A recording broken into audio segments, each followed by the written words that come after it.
Once again, Babylon rose from the ashes. After centuries of chaos, a new power took control. The Chaldeans, a mysterious people from the marshlands of southern Mesopotamia. They built the Neo-Babylonian Empire, turning Babylon into the most magnificent city on earth. But behind the golden walls and shining ziggurats was a kingdom destined to fall, as fast as it had risen. In the heart of Mesopotamia, the mighty Assyrian Empire, a power that had dominated the Near East for centuries, was beginning to fracture. Its vast territories were restless, its resources stretched thin by constant warfare and internal dissent. The foundations of the world's greatest empire were cracking, creating a power vacuum that history was waiting to fill. From the marshlands of the south, a new force was stirring, one that had long been underestimated. For centuries, the Chaldeans lived as tribes on the edge of Babylonian lands, often seen as outsiders. Inhabiting the fertile, waterlogged delta where the Tigris and Euphrates meet the sea, they were a people shaped by the rhythms of the rivers.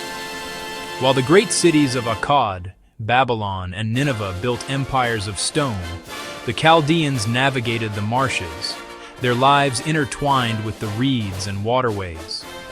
They were traders, farmers, and fierce defenders of their clan-based independence, frequently clashing with the Assyrian governors who sought to control them. To the imperial powers, they were a peripheral nuisance, but they were also patient, resilient, and watching. But in the 7th century BCE, as Assyria's grip weakened, one man saw an opportunity to change everything. His name was Nabopolasar. A brilliant military strategist and a shrewd diplomat, Nabopolasar began the arduous task of uniting the fiercely independent Chaldean tribes under a single banner. He forged a powerful alliance with the Medes from the east, another people who had long suffered under Assyrian rule. Together, they launched a coordinated assault. He didn't just fight battles, he orchestrated a revolution. In 612 BCE, their combined forces achieved the unthinkable. They sacked the Assyrian capital of Nineveh, bringing the once invincible empire to its knees. Nabopolasar marched into the ancient city of Babylon not as a conqueror, but as a liberator, restoring its glory and declaring himself king. The Neo-Babylonian Empire was born. His son, Nebuchadnezzar II, inherited this fledgling empire and transformed it into a beacon of culture, science, and power that would echo through eternity. Under his reign, Babylon became the largest city in the world. Massive double walls, so thick that a chariot could turn atop them, surrounded the city for miles. The magnificent Ishtar Gate, adorned with brilliant blue-glazed bricks and reliefs of sacred animals, served as the ceremonial entrance to a city of wonders. And at its heart, the great ziggurat, Etemenanke, reached for the heavens, a testament to the empire's wealth and devotion. Legend even says Nebuchadnezzar built the fabled Hanging Gardens, a terraced mountain of lush greenery, as a gift for his homesick wife, one of the 7 wonders of the ancient world. Under the Chaldeans, Babylon became a city of wonders. Astronomers studied the heavens from tall ziggurats, mapping stars and predicting eclipses. Priests recorded knowledge that would shape future civilizations. The Chaldeans' understanding of astronomy and astrology became so famous that for centuries afterward, Chaldean meant stargazer. Their empire was rich, ordered, and admired, yet shadows were growing on the horizon.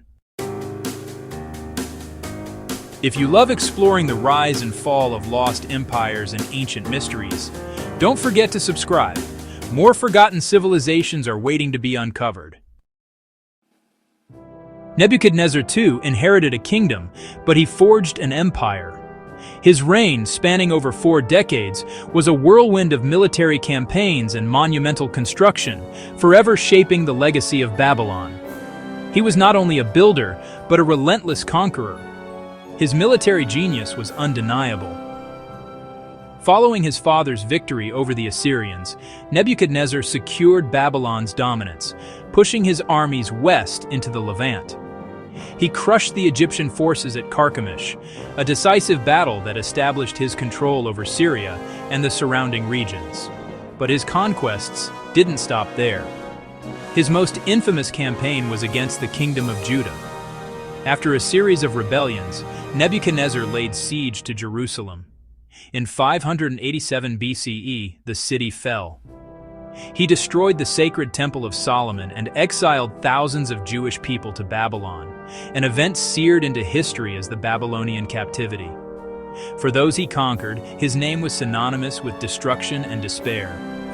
Yet, back in his capital, a different story was being written in brick and mortar.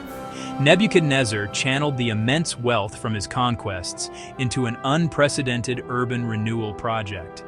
He declared, "I have made Babylon the foremost city of the world," and he spared no expense to make it so.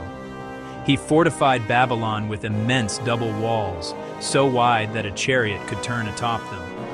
He rebuilt temples, paved processional ways with gleaming limestone, and completed the great ziggurat at Temenanke. This was the king who brought peace, art, and prosperity to his own people, creating a metropolis that was the envy of the ancient world. So how do we reconcile these two figures, the destroyer and the creator? To many, Babylon under Nebuchadnezzar was both a paradise and a prison, a golden cage. It stands as an eternal symbol of the duality of human ambition, capable of reaching for the heavens while casting a dark shadow on the earth, a testament to both magnificent achievement and divine judgment. After Nebuchadnezzar's death, the empire began to crumble. A series of weak kings followed, ending with Nabonidus, a ruler more interested in religion than politics. In 539 BCE, the Persians under Cyrus the Great invaded. According to legend, Babylon's mighty gates opened without a fight. The greatest city of the ancient world fell in one night, and the Chaldean Empire was gone forever. The Chaldean Empire ruled for barely a century, a fleeting moment in the grand timeline of Mesopotamia. Yet, how could such a brief dynasty leave a legacy that would echo for millennia? Their impact was not measured in years, but in the sheer brilliance of their achievements. They didn't just govern, they resurrected a dream. They rebuilt Babylon, transforming it from the ashes of Assyrian conquest into a jewel of civilization, the largest city of its time. But their true genius was written in the heavens. The Chaldeans were not mere stargazers, they were the world's first true astronomers. Their meticulous astronomical diaries, kept for generations, allowed them to predict lunar and solar eclipses with astonishing accuracy. This wasn't just for religious omens, it was science in its infancy. Their mathematical prowess, built on the sexagesimal system, gave us the 60-minute hour and the 360-degree circle, foundations of time and geometry we still use every single day. Their legal and administrative systems, while inheriting from older traditions, were refined to manage a vast cosmopolitan empire. For centuries, the grandeur of Babylon was relegated to myth and scripture, a cautionary tale of hubris. But in the 19th and 20th centuries, archaeology peeled back the desert sands, revealing the very foundations of Nebuchadnezzar's city. The legendary Ishtar Gate, the sprawling palace complexes, they were real. Yet this rediscovery also brought new questions. The fabled Hanging Gardens, one of the 7 wonders of the ancient world, remain archaeologically elusive, a ghost in the historical record. This is the paradox of Babylon, a city of tangible brick and legendary dreams, where myth and evidence are in constant dialogue. The empire's sudden fall to the Persians reminds us that even the brightest lights of history can fade quickly into darkness.